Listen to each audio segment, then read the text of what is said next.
Hello साथियों, नमस्कार। Polytechnic पाठशाला यूट्यूब चैनल पर आप सभी का स्वागत है। डीसी शंट जनरेटर के बारे में आपको क्या किया जा रहा था, बताया जा रहा था। ठीक है, तो डीसी शंट जनरेटर को देख लेते हैं। जैसे ईएमएफ इक्वेशन निकल कर आया था डीसी शंट जनरेटर का, तो ये हमारा डीसी शंट जनरेटर था, प्लस यहाँ पर इसका एक रेजिस्टेंस था इंटरनल।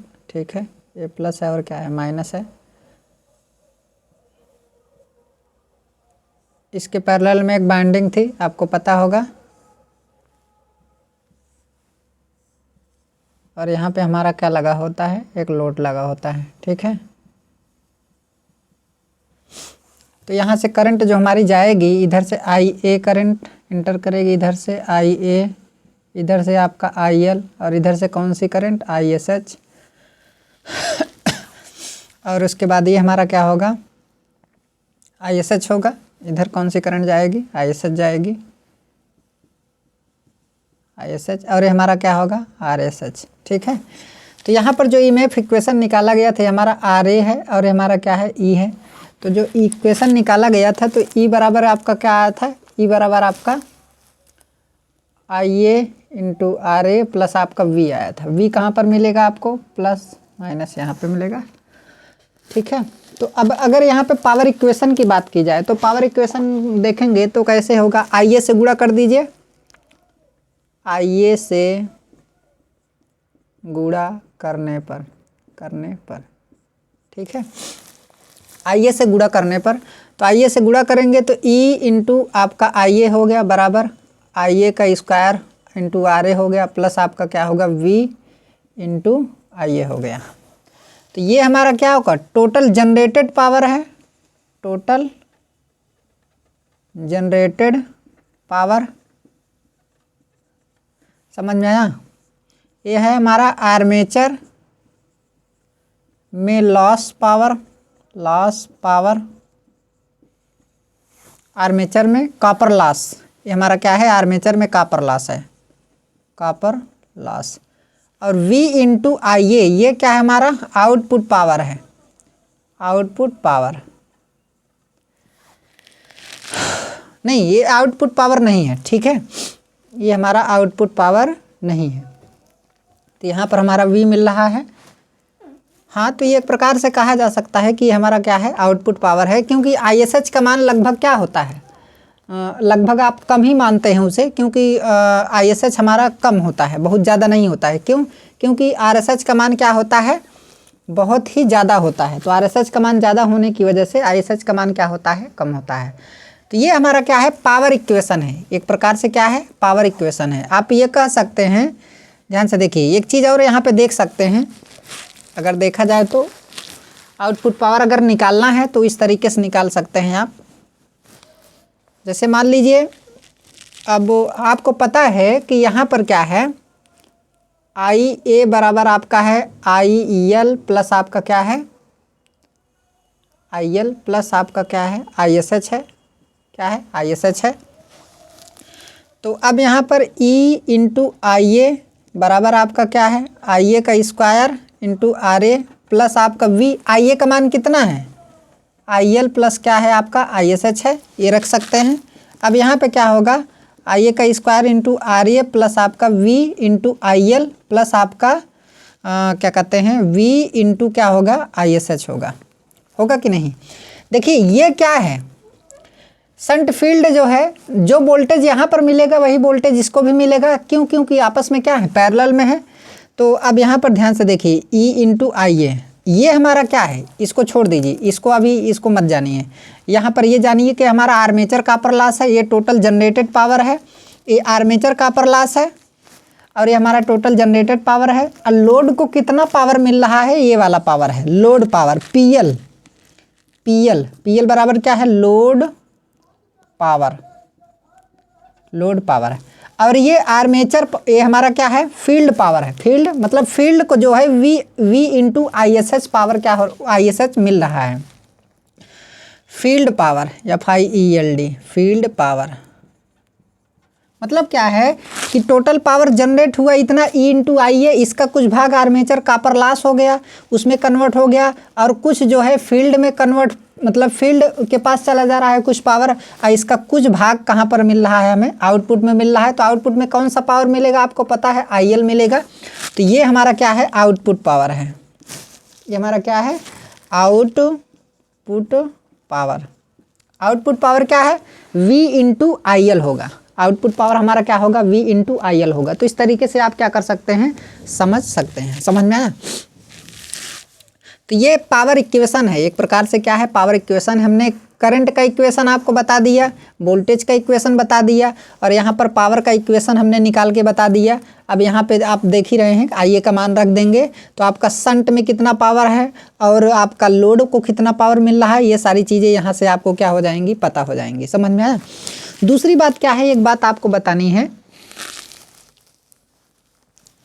एक इम्पॉर्टेंट पॉइंट आपको बताना है। हालांकि उसका डेरिवेशन करके हम आपको नहीं बताएंगे क्योंकि वो सब आपके सिलेबस में नहीं है, लेकिन फिर भी मैं आपको यहाँ पे बता दे रहा हूँ।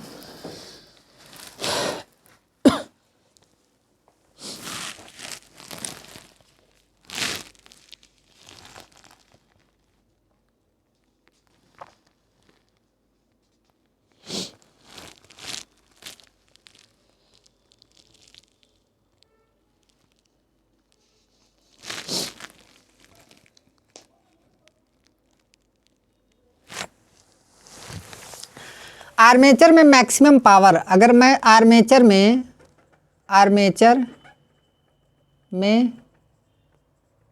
मैक्सिमम पावर, समझ में आया। आर्मेचर में मैक्सिमम पावर की अगर बात की जाए तो क्या होगा, देखिए आर्मेचर में मैक्सिमम पावर की कंडीशन होती है जब E का मान कितना हो, V/2 के बराबर हो, V/2 के बराबर हो। तो ये हमारा क्या होगा, आर्मेचर में मैक्सिमम पावर क्या होगा, हमारा डेवलप होगा।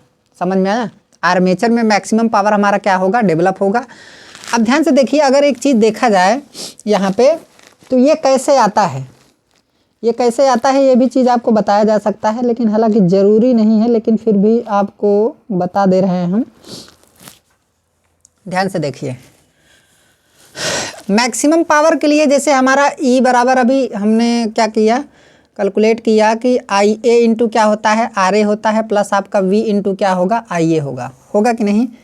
तो अब यहाँ पे क्या है, अगर पावर की बात की जाए तो पावर की बात की जाए तो इसमें E इंटू IA से गुणा कर देंगे, मतलब IA से गुणा करेंगे तो IA स्क्वायर हो जाएगा, यहाँ पर IA हो जाएगा, IA से गुणा करेंगे, यही अभी हम निकाले थे। ठीक है, तो ये तो हमारा पावर हो गया ना, ये पावर हो गया। तो IA का स्क्वायर इंटू RA प्लस आपका V इंटू IA हो जाएगा। समझ में आया, ये चीज़ है। तो अब यहाँ पे क्या है,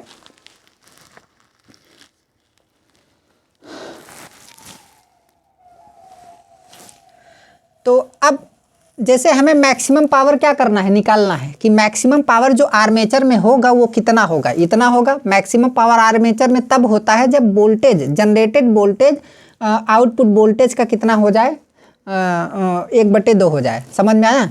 तो अब मैक्सिमम पावर की कंडीशन होती है कि DP अपान क्या हो जाएगा, DIA बराबर क्या कर दे, 0 हो जाए। तो ये मैक्सिमम पावर होगा, मैक्सिमम पावर।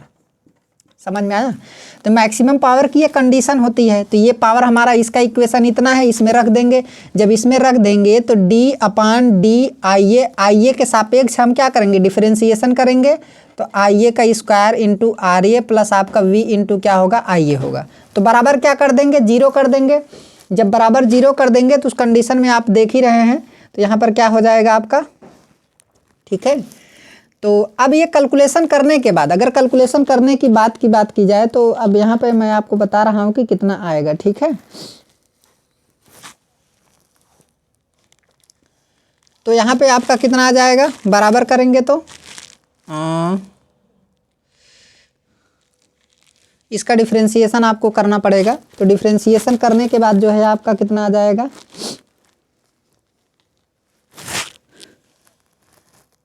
तो जैसे इसका डिफरेंशिएशन करेंगे तो 2 इंटू IA हो जाएगा। ठीक है, इसका जब डिफरेंशिएशन करेंगे तो 2 इंटू IA हो जाएगा। हम पूरा एकदम डेरिवेट नहीं कर रहे हैं। तो 2 इंटू आई ए इंटू क्या होगा आर ए, आर ए आपका क्या है कांस्टेंट है, तो आई ए के सापेक्ष जब डिफ्रेंसिएशन हो रहा है तो यहाँ पर वी बचेगा बराबर क्या बचेगा 0 बचेगा। तो अब यहाँ पे क्या होगा वी बराबर आपका क्या है वी बराबर -2 आई ए इंटू क्या होगा आर ए होगा, समझ में आया। वी बराबर -2 आई ए इंटू क्या होगा आर ए होगा। मैक्सिमम पावर आर्मेचर में जब मैक्सिमम पावर डेवलप होगा तो उस समय की बात की जा रही है। तो यहाँ से अगर देखा जाए तो आई ए का मान आप निकाल सकते हैं, तो आई ए बराबर -v बाई क्या होगा आई ए बराबर आपका कितना होगा 2 आर ए होगा, समझ में आया। आई ए बराबर होगा कि नहीं। तो मैक्सिमम पावर तब होता है जब पावर का डिफरेंशिएशन आर्मेचर करंट के सापेक्ष किया जाए और उसको बराबर 0 के बराबर कर दिया जाए, तो उस समय मैक्सिमम पावर डेवलप होता है। तो कंडीशन क्या होगी आई ए बराबर आपका कितना आएगा इतना। जब आई ए बराबर इतना आ रहा है तो इसको इक्वेशन में रख दीजिए, इसको क्या करेंगे उसी इक्वेशन में क्या कर देंगे रख देंगे। तो जब रख देंगे तो उस कंडीशन में क्या होगा किस में रखेंगे किस इक्वेशन में रखेंगे। इसको हम मिटा दे रहे हैं, तो यहाँ पे हम सॉल्व करके आपको बता दे रहे हैं। ठंडी यहाँ पे ज़्यादा पड़ रही है थोड़ा। अब ध्यान से देखिए, आपको पता है कि ई बराबर आपका वी प्लस क्या है आपका आई ए इंटू क्या है आर ए है। तो आई ए का मान आप इसमें रख दीजिए। जब आई ए का मान रख देंगे तो वी प्लस आपका कितना है माइनस, यहाँ पे माइनस कर दीजिए कोई दिक्कत नहीं है। तो वी बटे क्या होगा 2 आर ए होगा इंटू क्या होगा आर ए होगा। तो ये तो कट जाएगा, तो v माइनस वी बाई क्या होगा 2। तो बताइए कितना होगा v बाई 2 होगा, समझ में आया। तो E बराबर कितना आ रहा है E बराबर आपका v बाई 2 आ रहा है। तो मैक्सिमम पावर के केस में जो कंडीशन आ रही है, मैक्सिमम पावर के केस में करंट हमारी आई ए बराबर -v/2 इंटू आर ए आएगा। ये एक पॉइंट आपका अलग से ये वाला पॉइंट हो गया। और उसके बाद जो है हमारा E बराबर v/2 होना चाहिए मैक्सिमम पावर के केस में, समझ में आया। तो मैक्सिमम पावर के केस में E बराबर v बाई क्या होता है 2 होता है। ये हमारा मैक्सिमम पावर का केस है। किस में होगा आर्मेचर में। आर्मेचर में जब मैक्सिमम पावर डेवलप होगा तो उस कंडीशन में ये हमारा क्या होगा कंडीशन होगा, ठीक है। तो ये चीज़ आपको याद रखना क्या है बहुत ही ज़्यादा ज़रूरी है।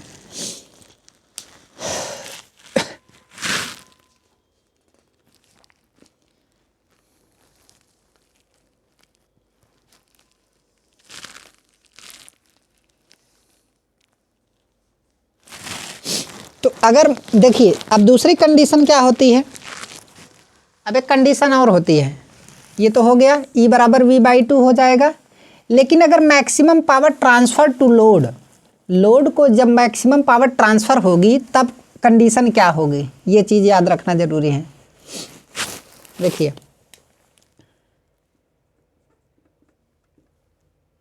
जब आर्मेचर से लोड को मैक्स पावर ट्रांसफ़र होगी, समझ में आया। तो ऐसी कंडीशन में जो हमारा मैक्सिमम लोड है वो कितना होगा। अगर देखा जाए तो यहाँ पे आपका मार्कर क्या हो गया,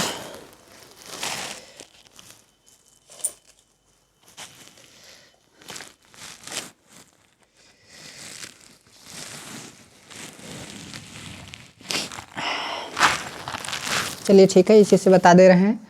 तो मैक्सिमम देखिए जब आर्मेचर में जो मैक्सिमम पावर डेवलप हो रहा है तो अब वो तो अलग बात है, वो डेवलप हो रहा था तो E बराबर v/2 होगा, समझ में आया। लेकिन अब यहाँ पे क्या होगा कि आर्मेचर से लोड को मैक्सिमम पावर कब ट्रांसफ़र होगा, ऐसी कौन सी कंडीशन है जो ये बताएगी कि आर्मेचर में जो है आर्मेचर का मैक्सिमम पावर किस में ट्रांसफ़र हो रहा है, लोड को ट्रांसफ़र हो रहा है। तो कौन सी कंडीशन है, v बराबर E/2 होगा। पहले क्या था E बराबर आपका v/2 था, समझ में आया। लेकिन अब ये कंडीशन नहीं, अब बल्कि इस कंडीशन यहाँ पर इसके लिए जो है ये वाली कंडीशन क्या की जाएगी फॉलो की जाएगी, समझ में आया। तो अब यहाँ पर ध्यान से देखिए, यहाँ पर इस कंडीशन में जो करंट आएगी आई ए बराबर आपका E/2 इंटू आर ए आएगा। तो ये मैक्सिमम पावर ट्रांसफ़र के केस में ये जो हमारी आर्मेचर करंट फ्लो करेगी आई ए बराबर E/2 इंटू आर ए हो जाएगा, समझ में आया। तो ये चीज़ याद रखना है। वही चीज़ हम उसी को जो है देखिए उसी तरीके से हम इसको भी क्या कर सकते हैं निकाल सकते हैं, कोई दिक्कत की बात नहीं है। लेकिन अब डेरिवेट करने की क्या ज़रूरत है, आपको केवल ये जानना है जब लोड को मैक्सिमम पावर ट्रांसफ़र होगा आर्मेचर से तो उस कंडीशन में ये कंडीशन होगी और उस समय करंट ये होगी, समझ में आया। और जब आर्मेचर में मैक्सिमम पावर डेवलप होगा उस कंडीशन में क्या होगा, हमारा E बराबर V/2 होगा और आर्मेचर करंट में यहाँ पर माइनस लग जाएगा, यहाँ पर V हो जाएगा, समझ में आया। तो इतना बात आपको क्या करना है, ध्यान में रखना है। अब दूसरी बात क्या है, अब अगला जनरेटर पढ़ते हैं। अगला जनरेटर क्या है, short shunt compound generator. Short shunt compound generator.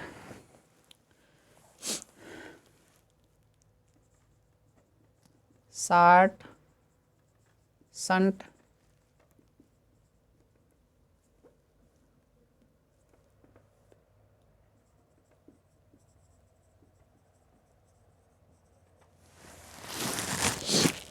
एक मिनट थोड़ा रुक जाएंगे।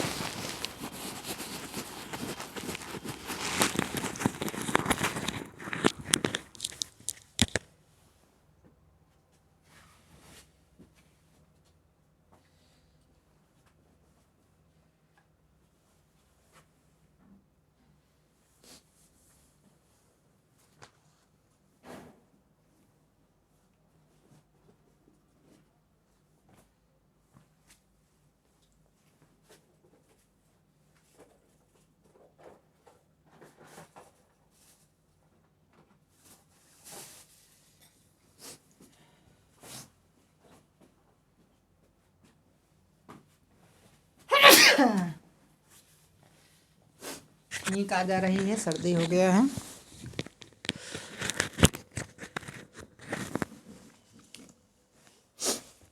अब देखिए शॉर्ट शंट कंपाउंड जनरेटर में क्या है, देखिए शॉर्ट शंट का मतलब है कि यहाँ पर जो शंट फील्ड वाइंडिंग होगी, शंट फील्ड वाइंडिंग वो डायरेक्टली आर्मेचर के पैरेलल में होती है, समझ में आया। जैसे ऐसे कुछ इस प्रकार का, जैसे हमारा आर्मेचर है, अब यहाँ पे हमारा ये एक सिंबल बना दिए गए हैं प्लस और ये क्या है माइनस है। ये हमारा आर्मेचर रेजिस्टेंस आ रहे हैं, ये हमारा ब्रश है प्लस, हालांकि ये आर्मेचर पे नहीं लगा होता है, कम्यूटेटर पे लगा होता है, लेकिन देखने पे ऐसे ही दिखेगा। तो अब यहाँ पे क्या है, ये हमारा जो क्या कहते हैं शंट फील्ड वाइंडिंग है, एकदम एग्जैक्टली डायरेक्टली इसी के पैरेलल में होता है।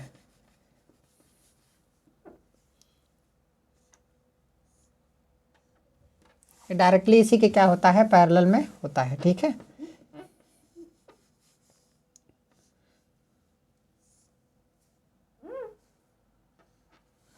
डायरेक्टली इसी के पैरेलल में होता है। और यहाँ पर जो होगा, ध्यान से देखिए, अब इसके बाद ये सीरीज फील्ड वाइंडिंग है, भाई सिंपल सी बात है, दोनों होगा, क्या होगा, दोनों होगा, ठीक है। अब यहाँ पे आप क्या करेंगे, लोड को जोड़ेंगे, यहाँ पे आप लोड को क्या करेंगे, जोड़ेंगे, लोड हो गया, ठीक है, हमारा लोड हो गया। यहाँ पर आपका प्लस माइनस आपका V वोल्ट, आउटपुट में ये हमारा क्या है, आउटपुट है ना, ये लोड है तो इधर क्या होगा, आउटपुट होगा। ये सीरीज फील्ड वाइंडिंग है। तो यहाँ पर शंट फील्ड डायरेक्टली आर्मेचर के पैरेलल में है। यहाँ पर शंट फील्ड देखिए, शंट फील्ड जो है केवल आर्मेचर के पैरेलल में है, जबकि शंट फील्ड आर्मेचर और सीरीज फील्ड के पैरेलल में नहीं है, केवल आर्मेचर के पैरेलल में है। तो इसीलिए इसे शॉर्ट शंट बोला जाता है, ठीक है। तो अब यहाँ पर शंट फील्ड केवल आर्मेचर के पैरेलल जुड़ा होता है या डायरेक्टली जुड़ा होता है, आप ऐसे भी बोल सकते हैं, ठीक है। ये चीज़ हो गया। अब ध्यान से देखिए, अगर करंट की बात की जाए तो भाई सिंपल सी बात है, जनरेटर है तो यहाँ पर आपका EMF प्रोड्यूस होगा, यहाँ से करंट आपकी IA निकलेगी, समझ में आया, IA निकलेगी तो यहाँ पर एक प्लस आपका माइनस होगा और यहाँ पे भी आपका क्या होगा, ये प्लस है और क्या है, माइनस है। इधर से करंट जाएगी तो करंट जाएगी तो आपका जो है यहाँ पर इसका रेजिस्टेंस क्या है, RSC है, ठीक है। और इसमें आपकी कौन सी करंट जाएगी भाई, सिंपल सी बात है, लोड करंट IL, इसमें कौन सी करंट जाएगी, ISC जाएगी, यहाँ से IA करंट निकलेगी और इधर कौन सी करंट आएगी, ISH आएगी। इसका रेजिस्टेंस क्या है, RSH है, समझ में आया। तो इस तरीके से दो लूप बन रहे हैं, आप इक्वेशन को क्या कर सकते हैं, निकाल सकते हैं। तो ये हमारा शार्ट शंट कंपाउंड जनरेटर है। ठीक है, क्या है? शार्ट शंट कंपाउंड जनरेटर है। तो अगर इक्वेशन की बात करें तो लूप 1 में अगर देखिए, लूप 1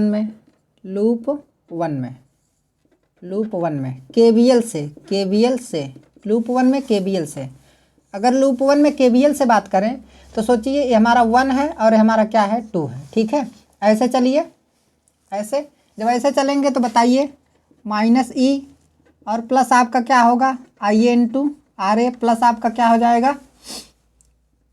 ISE इंटू RSE और प्लस आपका क्या हो जाएगा? V हो जाएगा। यहाँ पे प्लस आ रहा है तो प्लस ले लेंगे। ठीक है, करंट की दिशा में हमेशा पॉजिटिव लेते हैं, करंट के अपोजिट दिशा में हमेशा क्या लेंगे? निगेटिव लेंगे। तो बराबर क्या हो जाएगा? 0 हो जाएगा। तो E बराबर आपका क्या होगा? IA into RA plus ISE into RSE और प्लस हमारा क्या हो जाएगा? V हो जाएगा। समझ में आया? ये हमारा क्या निकला? वोल्टेज का इक्वेशन निकला। ये क्या निकला? वोल्टेज का इक्वेशन। आप इसमें भी चल सकते हैं, कोई दिक्कत की बात नहीं है। ये हमारा दूसरा लूप है। तो दूसरे लूप में देखा जाए, यहाँ से भी देखिए आर्मेचर करंट का मान निकाल सकते हैं। एक चीज़, करंट का इक्वेशन अगर देखा जाए, करंट इक्वेशन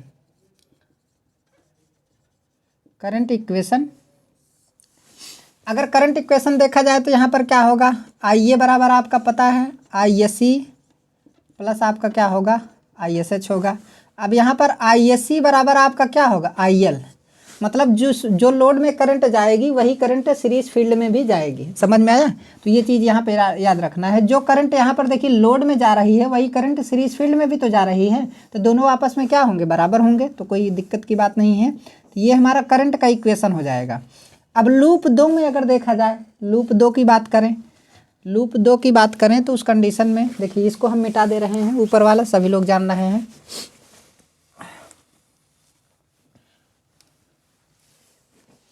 अगर लूप में 2 की बात करूं, लूप 2 मान लीजिए ऐसे चलिए, ऐसे। ठीक है, तो मान लीजिए यहाँ पे क्या है? -e है, -e प्लस IA इंटू क्या होगा? RA होगा प्लस क्या यहाँ पे क्या होगा? ISH इंटू क्या होगा? RSH होगा। समझ में आया? तो ये चीज़ है। अब यहाँ पे क्या है? ध्यान से देखिए, ये बराबर क्या हो जाएगा? 0 हो जाएगा। तो E बराबर आपका क्या होगा? IA इंटू RA प्लस क्या है? ISH इंटू क्या है? RSH है। तो इस तरीके से आप क्या कर सकते हैं? निकाल सकते हैं। अगर ISH का मान यहाँ से निकालना चाहते हैं तो यहाँ से क्या कर सकते हैं? निकाल सकते हैं, कोई दिक्कत की बात नहीं है। अगर IA का मान इसमें रखना चाहते हैं तो रख सकते हैं, ये भी कोई दिक्कत की बात नहीं है। तो ये हमारा इक्वेशन निकल के आता है। तो इस पर क्या होता है? न्यूमेरिकल्स वगैरह पूछे जाते हैं, लेकिन हम लोगों के इंजीनियरिंग डिपार्टमेंट में इतना मतलब जटिल न्यूमेरिकल नहीं देता है। जटिल न्यूमेरिकल का मतलब क्यों हम कह रहे हैं? क्योंकि RSE या ISE या ये सब मान बहुत ज़्यादा रखना पड़ेगा, तो उसमें कैलकुलेशन क्या होता है? बहुत ज़्यादा बढ़ जाता है। एक तो पॉइंट में आएगा तो बहुत ज़्यादा दिक्कत हो जाती है। समझ में आया? हालांकि आप न्यूमेरिकल कर सकते हैं, अगर इक्वेशन आपको समझ में आ गया है तो न्यूमेरिकल करने में आपको किसी प्रकार की कोई भी दिक्कत नहीं होगी। ठीक है,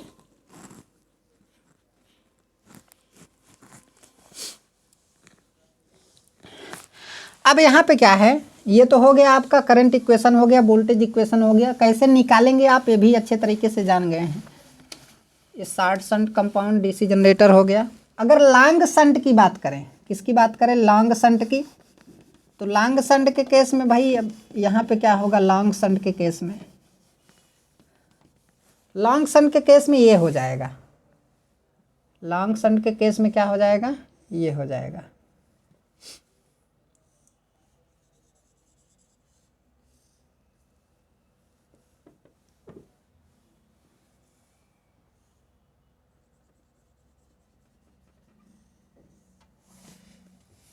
ये हमारा क्या हो जाएगा? लॉन्ग शंट के केस में। ठीक है, लॉन्ग शंट के केस की अगर मैं बात करूं,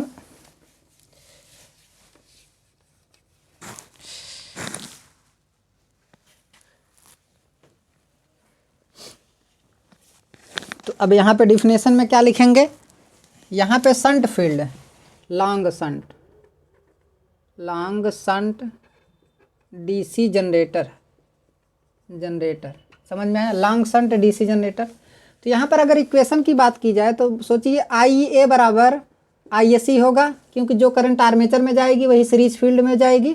समझ में आया? तो यहाँ पर अगर इक्वेशन की बात की जाए तो बताइए क्या होगा? बराबर यहाँ पर हो जाएगा ISH प्लस क्या हो जाएगा IL। यहाँ पर लोड करंट जा रही है, इधर कौन सी करंट जा रही है, लोड करंट जा रही है, इधर तो आर्मेचर करंट आएगी IA, तो इधर से आपका IL आएगी, इधर से क्या आएगी ISH आएगी।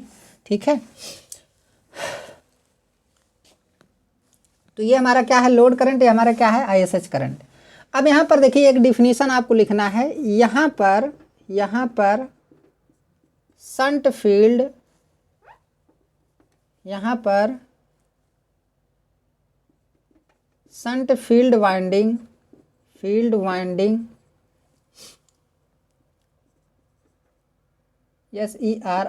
Series field FIELD series field winding तथा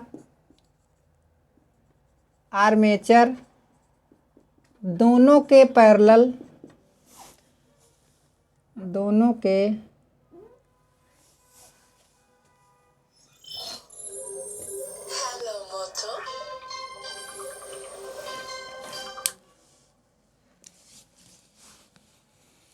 यहाँ पर शंट फील्ड वाइंडिंग सीरीज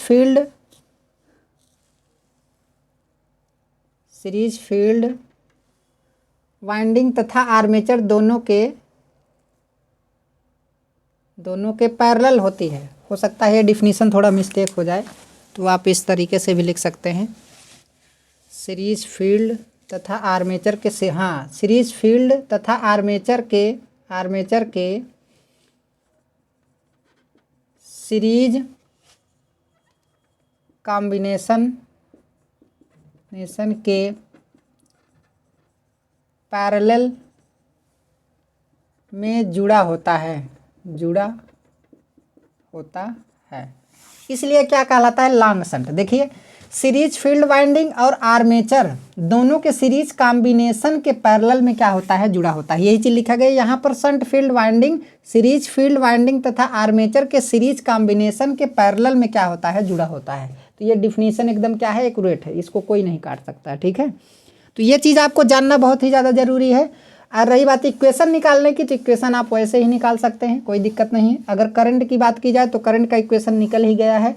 अब वोल्टेज का इक्वेशन अगर निकालना चाहते हैं तो वन में केवीएल से, हालांकि बार बार ये सब बताने की ज़रूरत नहीं है, लेकिन आप निकाल सकते हैं। -E प्लस आपका क्या होगा IA इंटू RA प्लस आपका ISC इंटू RSC और प्लस आपका V आ जाएगा। ठीक है, तो बराबर बीजगणितीय योग यहाँ पे क्या हो जाएगा 0 हो जाएगा। तो E बराबर आपका कितना हो जाएगा IA इंटू RA प्लस आपका ISC इंटू RSC प्लस आपका क्या हो जाएगा V हो जाएगा। अब यहाँ पर ध्यान से देखिए IA बराबर आपका क्या है ISC है, तो यहाँ पर E बराबर आप कितना कर सकते हैं IA कॉमन ले लेंगे, RA प्लस आपका क्या हो जाएगा RSC हो जाएगा, प्लस यहाँ पे क्या हो जाएगा V हो जाएगा। तो ये हमारा क्या रहा वोल्टेज का इक्वेशन रहा, समझ में आया। टोटल वोल्टेज ही जनरेट हो रहा है और बाकी किस में ड्रॉप हो रहा है, आर्मेचर रेजिस्टेंस में ड्रॉप हो रहा है, सीरीज रेजिस्टेंस में ड्रॉप हो रहा है। बाकी आउटपुट में हमें क्या हो रहा है V वोल्टेज मिल रहा है।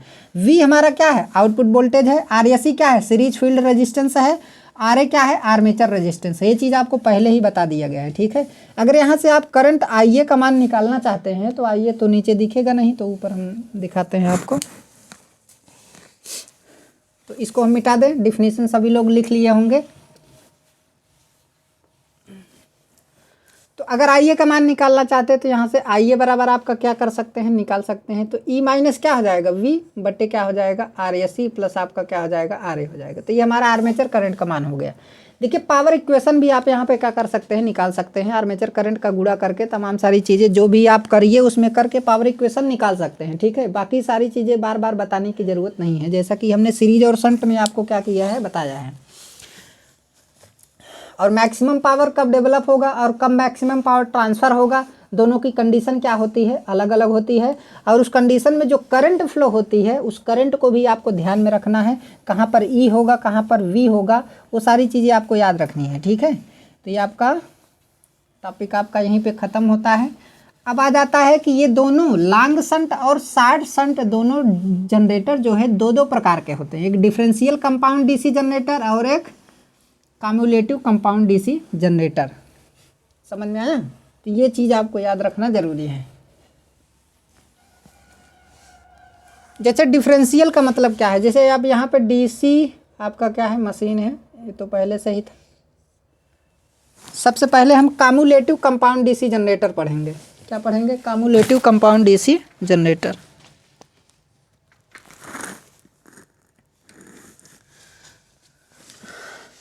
तो अगर कम्युलेटिव की बात की जाए, कम्युलेटिव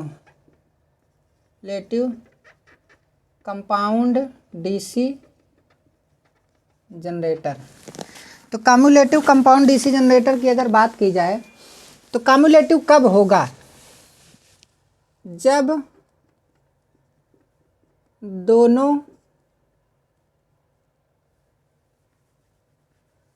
सीरीज फील्ड तथा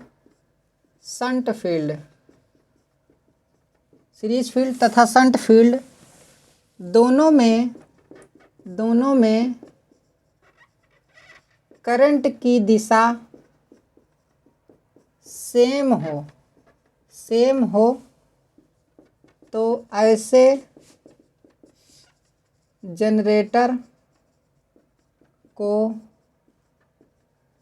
कम्युलेटिव कंपाउंड जनरेटर कहते हैं। समझ में आया? कम्युलेटिव कंपाउंड जनरेटर कहते हैं। देखिए, दोनों फील्ड में करंट की दिशा क्या होनी चाहिए? समान होनी चाहिए। समझ में आया? दोनों फील्ड में करंट की दिशा समान होगी तो दोनों फील्ड में मैग्नेटिक फ्लक्स भी क्या होगा? समान होगा। तो मैग्नेटिक फ्लक्स क्या हो जाएगा? जुड़ जाएगा। समझ में आया? दोनों फील्ड में मैग्नेटिक फ्लक्स क्या हो जाएगा? जुड़ जाएगा, क्योंकि दोनों फील्ड में करंट की दिशा क्या होगी? समान होगी। तो कम्युलेटिव का अगर फिगर बनाया जाए तो कुछ इस तरीके से हो सकता है फिगर बने। जैसे हमारा आर्मेचर है, मैं पूरा सर्किट नहीं बना रहा हूँ, ये प्लस है और क्या है? माइनस है। तो एक तो हमारा क्या होगा, अगर देखा जाए तो ये कैसे बनेगा? शार्ट शंट में बना रहा हूँ। किसको बना रहा हूँ? Short shunt. ठीक है, शार्ट शंट में बना रहा हूँ।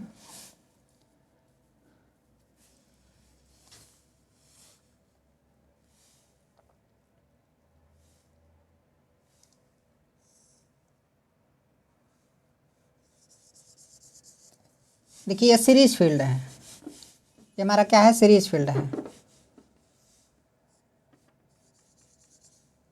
ये हमारा क्या है? सीरीज फील्ड है। यहाँ पे हमारा लोड जुड़ जाएगा। हमें दोनों में करंट की दिशा क्या करनी है? समान करने हैं। समझ में आया? ये हमारा क्या है? आर्मेचर है। आर्मेचर है तो यहाँ पर शाफ्ट है आपका, आपको पता है। यहाँ पर इनपुट होगा, शाफ्ट पर इनपुट देंगे। समझ में आया? तो इसमें ईएमएफ प्रोड्यूस होगा। ईएमएफ का डायरेक्शन ऊपर होगा, आर्मेचर करंट का भी डायरेक्शन ऊपर ही होगा। यहाँ से आर्मेचर करंट आईए निकलेगी। समझ में आया? इसमें कौन सी करंट जाएगी भाई? आईएसएच जाएगी। और इसमें कौन सी करंट जाएगी? आईएससी जाएगी, क्योंकि ये सीरीज फील्ड है। और यहाँ पर हम क्या जोड़ेंगे? लोड जोड़ेंगे। आपको पता है ये हमारा क्या है? लोड है। ये हमारा क्या है? आउटपुट है। समझ में आया? देखिए, यहाँ पर दोनों फील्ड वाइंडिंग में, शंट और सीरीज दोनों में करंट की दिशा क्या है? समान है। जब दोनों में करंट की दिशा समान है तो दोनों का फ्लक्स भी क्या होगा? जुड़ जाएगा। आपको पता है कि आईएसएच के द्वारा कौन सी फ्लक्स डेवलप होगी? फाईएसएच डेवलप होगी। और आईएससी के द्वारा कौन सा फ्लक्स डेवलप होगा? फाईएससी डेवलप होगा। तो इस डीसी जनरेटर में टोटल जो फ्लक्स, मतलब मेन फ्लक्स प्रोड्यूस होगा वो फाई मेन बराबर होगा फाईएससी और प्लस क्या होगा? फाईएसएच होगा। समझ में आया? यहाँ पर करंट का इक्वेशन देखेंगे अगर, तो आईए बराबर आपका होगा आईएससी प्लस क्या होगा? आईएसएच होगा। ये हमारा करंट का इक्वेशन है। लेकिन ये क्या है? एक कम्युलेटिव कंपाउंड डीसी जनरेटर है। समझ में आया? अब ध्यान से देखिए, एक चीज़ और मैं आपको बता दूँ। अब यहाँ पे जो है ये हमारा short shunt compound DC generator है। कौन सा है? शार्ट शंट है। कैसे शार्ट शंट है? क्योंकि शंट फील्ड जो है डायरेक्टली आर्मेचर के पैरेलल में जुड़ा है, जबकि ये सीरीज फील्ड देखिए इनडायरेक्टली आर्मेचर के सीरीज में जुड़ा है।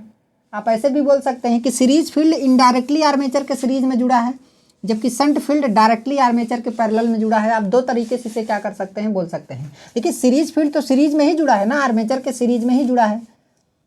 तो ये क्या हुआ? शार्ट शंट हुआ। ये क्या हुआ? शार्ट शंट हुआ। अगर हम डिफरेंशियल की बात करें, इतना तो आपको हो गया है, ठीक है।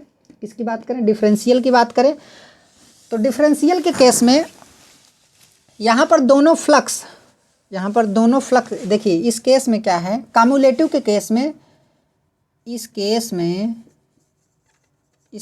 में दोनों फ्लक्स ऐड हो जाते हैं, समझ में आया, दोनों फ्लक्स क्या हो जाते हैं, ऐड हो जाते हैं। इससे काफ़ी ज़्यादा वोल्टेज क्या होता है, प्रोड्यूस होता है। अलग अलग टाइप के जो जनरेटर होते हैं उनके बारे में आगे आपको डिस्कस किया जाएगा अच्छे तरीके से, कौन कहाँ पर यूज होता है, ठीक है। तो ये हमारा क्या है, कम्युलेटिव कंपाउंड डीसी जनरेटर। लेकिन ये शार्ट शंट टाइप है, ये क्या है, शार्ट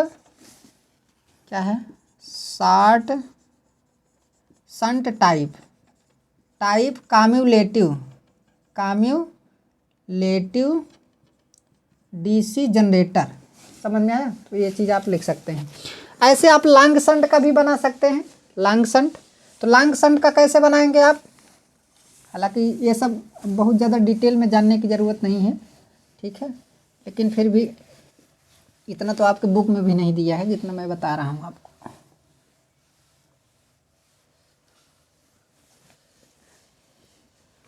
अगर मैं डिफरेंशियल शार्ट शंट के केस में अगर मैं डिफरेंशियल की बात करूं, DIFF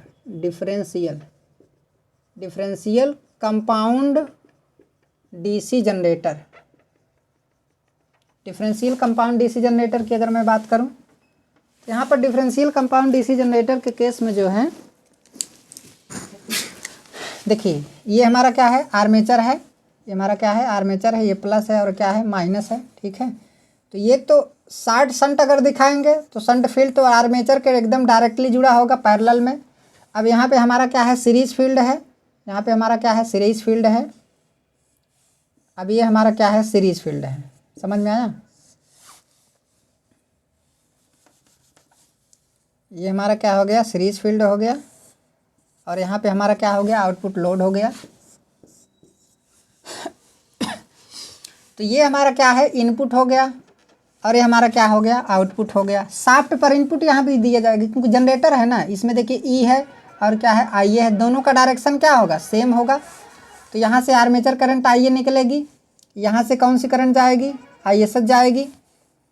भाई सिंपल सी बात है, इधर कौन सी करंट आएगी, ISC आएगी, तो इधर ISC आपका क्या जाएगा, ऊपर आए। देखिए दोनों फील्ड में करंट का डायरेक्शन क्या है, अपोजिट है। इस फील्ड में देखिए करंट का डायरेक्शन ऊपर है, इस फील्ड में करंट का डायरेक्शन नीचे है, अपोजिट हो गया, तो ये डिफरेंशियल हो जाएगा। तो यहाँ पर आप क्या देंगे, लोड देंगे, यहाँ पे क्या देंगे, यहाँ पर आपको प्लस माइनस आपका V वोल्टेज सप्लाई मिलेगा, क्या मिलेगा, V वोल्ट सप्लाई मिलेगा, समझ में। ये हमारा लोड हो गया, क्या हो गया, लोड। ये शार्ट शंट टाइप है, शार्ट शंट टाइप, समझ में आया। अब जब दोनों में करंट की दिशा क्या है, अपोजिट है, तो दोनों में फ्लक्स का डायरेक्शन भी क्या होगा, अपोजिट होगा, समझ में आया। तो उस कंडीशन में देखिए यहाँ पर आप डेफिनेशन में क्या लिखेंगे कि इस केस में दोनों, इस केस में सीरीज तथा शंट दोनों फील्ड में सीरीज तथा शंट दोनों फील्ड में करंट की दिशा अपोजिट होती है, इस केस में इसलिए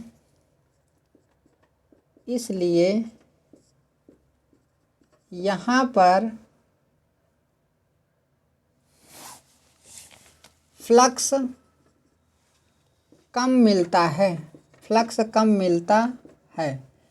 क्यों कम मिलता है भाई, फाई बराबर आपका क्या मिलेगा, फाई बराबर फाई SH माइनस क्या होगा, फाई SE होगा। क्यों, देखिए सीरीज फ्लक्स हमेशा कम होता है, जबकि शंट फ्लक्स क्या होता है, हमेशा ज़्यादा होता है। तो इसलिए फाई SH माइनस क्या होगा, फाई SE होगा। क्यों होगा, क्योंकि दोनों में करंट की दिशा क्या है, अपोजिट है, तो दोनों का फ्लक्स भी क्या होगा, अपोजिट होगा। जब दोनों का फ्लक्स अपोजिट होगा तो दोनों का फ्लक्स क्या हो जाएगा, घट जाएगा, समझ में आया, डिफरेंस मिलेगा। तो यहाँ पर ये चीज़ है। तो ये आपका क्या है, short shunt type differential compound DC generator है, समझ में आया। तो यहाँ पर फ्लक्स हमारा कम मिलता है, जबकि कम्युलेटिव कंपाउंड डीसी जनरेटर में जो है फ्लक्स हमारा ज़्यादा मिलता है, क्योंकि वहाँ पर एडिशन हो जाता है, दोनों फ्लक्स क्या होते हैं, ऐड हो जाते हैं। समझ में आया? तो आज का क्लास यहीं तक। अभी इसमें बहुत सारी चीज़ें बाकी हैं जो आगे लेक्चर में आपको क्या किया जाएगा, पढ़ाया जाएगा।